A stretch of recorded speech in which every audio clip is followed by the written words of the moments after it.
Hi everyone, my name is Huang Fan. I lead our solutions engineering team at Determined AI, now HPE. Today I want to talk to you a little bit more about experiment management and how that relates to your workflow when you're training your machine learning or deep learning models. So in a standard setting, let's imagine you're a model developer and you'd like to train your model. In this case, I have a Jupyter notebook open. You might have some code already written that builds out the model itself. And then you might want to train that in a loop. Maybe you can execute it in this Jupyter notebook or maybe in a training script. So this is the standard way you would do that outside of using a tool like Determined. But some considerations that you might want to think about in this case is what happens when you train your model? Are you monitoring that through your logs? Do you have the logs outputted somewhere? Do you have your checkpoints managed? What happens if something fails? Are you able to interact with the model as it's training? Are you able to pull checkpoints? So all these things come into play when you're thinking about experiment management. And that's actually just the first part. The way that we see experiment management comes in two parts. The first is, how do you manage your experiment while it's running? And then the second is, once that model is trained, how do you manage that model abstract?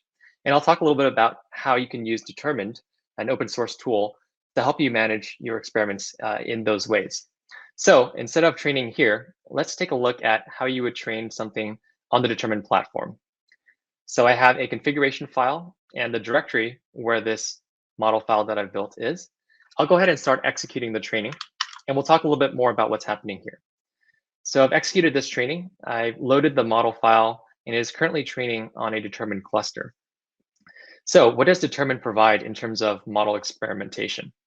So if you think about it, what we just mentioned, if we were to train this in the Jupyter notebook, you wouldn't really have a UI in order to interact with the model itself and to monitor what's going on. In Determined, you have a centralized UI that you can use.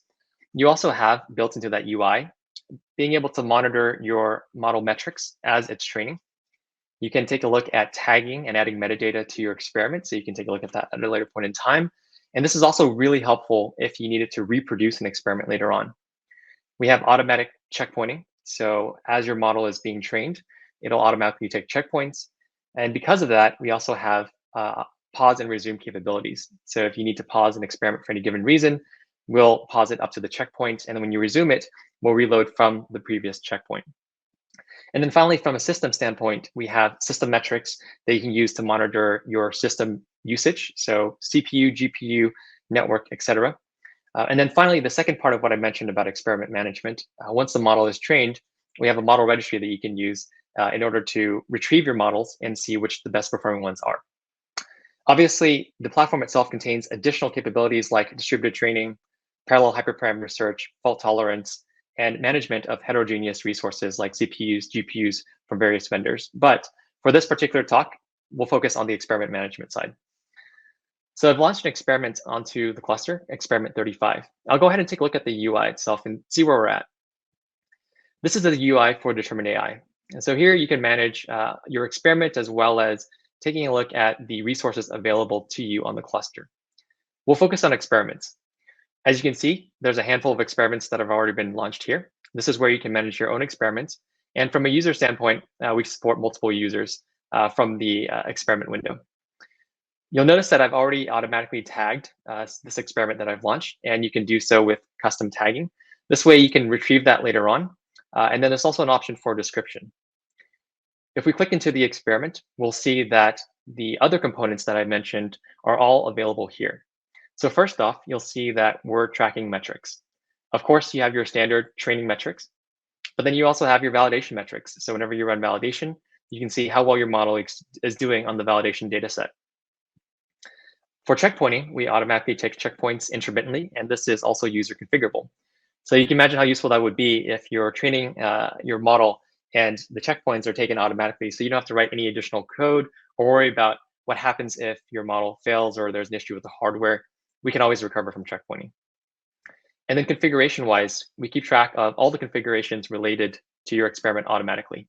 So you don't have to worry about manually writing in your configurations in terms of which data source you're using, or maybe which image that you're using to train, even down to the random seed that's used in order to reproduce the experiment. This is all taken care of by the platform. So this is done automatically. And all you really need to do is launch the experiment onto the platform here. And then finally, in terms of the profiling metrics, we can take a look at common metrics for managing your experiment, things like throughput, see how quickly you're reading through the data set, timing metrics based on the functions within the model itself, as well as GPU metrics and other system metrics that we have on the system. And then, of course, you have your logs, which will contain all of the standard information that you would get from logging. So you can output this for debugging purposes, or maybe just general monitoring if you're used to that. And then from a visualization standpoint, in addition to these metrics here, you can also output to TensorBoard. So we support native TensorBoard to ensure that any process that you currently have that manages your models, or at least manages the metrics for your models, can be imported and leveraged inside Determined as well. All right, so we have our model training here, and I've talked through all the different ways that we can manage your experiment as it's training. So that includes both managing the metrics, being able to pull that from the UI as well as from our APIs, having automatic checkpointing, managing the full configurations so you can reproduce the experiments, managing the system metrics so you can see what's going on while your experiment's training, and then tuning that appropriately, and then exporting potentially out to TensorBoard so you can take a look at TensorBoards for any comparison of different experiments that are being run on the system. All that said, what happens once your model is done training? So this model is about to be finished. We'll take a look at an experiment, the exact same experiment actually, that was trained just a little while ago, experiment 34. So once your model has completed training, what you may want to do is interact with the model a little bit more.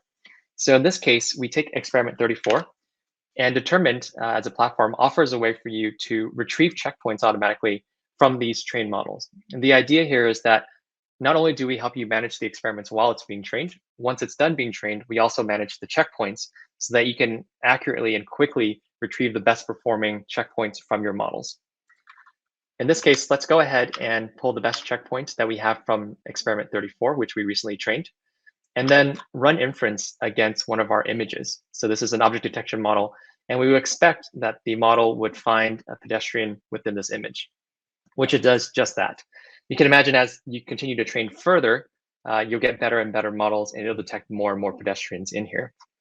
But as part of that, we don't want to manage the checkpoints all individually. So in addition to being able to pull the checkpoints dynamically, we also have the concept of a model registry. So the model registry allows you to categorize all of your checkpoints under names, and then later on be able to pull the latest and best performing checkpoint under that particular name. So in this case, let's call the model name pedestrian detection. I'll go ahead and retrieve this model and then register the checkpoint that we just pulled to that model name. And what you'll see is in the UI, you can then manage the model registry. You'll see that there's a pedestrian detection model in the registry. And we've just uploaded a version 9 just now, and that is the latest checkpoint. From an interaction standpoint, then your colleagues or potentially a downstream application could just use that model name and pull the latest version. So the model name itself could be supplied with different checkpoints from various models that are being trained, each one progressively better than the last. But if you pull the latest one, ideally what you would happen is then you pull the best performing checkpoint so far on this model. And just like that, you're able to then pull the best checkpoint. You can imagine in a future state, as we add more and more better checkpoints to this model registry, just using that model name will allow you to retrieve the best performing model. So in summary, the way that Determined as a platform views experiment tracking is twofold. One is, as you're training your experiments, what are the capabilities that allow you to manage your experiment with a nice user interface, be able to track your metrics, manage your metadata and configuration so you can reproduce, automatically checkpointing, pausing, and resuming experiments, and then managing general system metrics. So all of these things are happening as you're doing your initial training. After you're done with your training, how does the system manage your checkpoints for your models? How does it organize it into a model registry so it can be easily pulled and used at a later point in time? And the Determined platform does just that. So hopefully this was helpful in covering some of the things that we consider when we talk about experiment management and how Determined could potentially be used to help enhance your model development workflow by adding all these capabilities on the experiment management side. Determined, as I mentioned, is an open source platform, so you can always take a look at our GitHub repo and join our community Slack in order to test out the system. And of course, if you're interested, you can also reach out for any commercial support as well. Thank you for your time.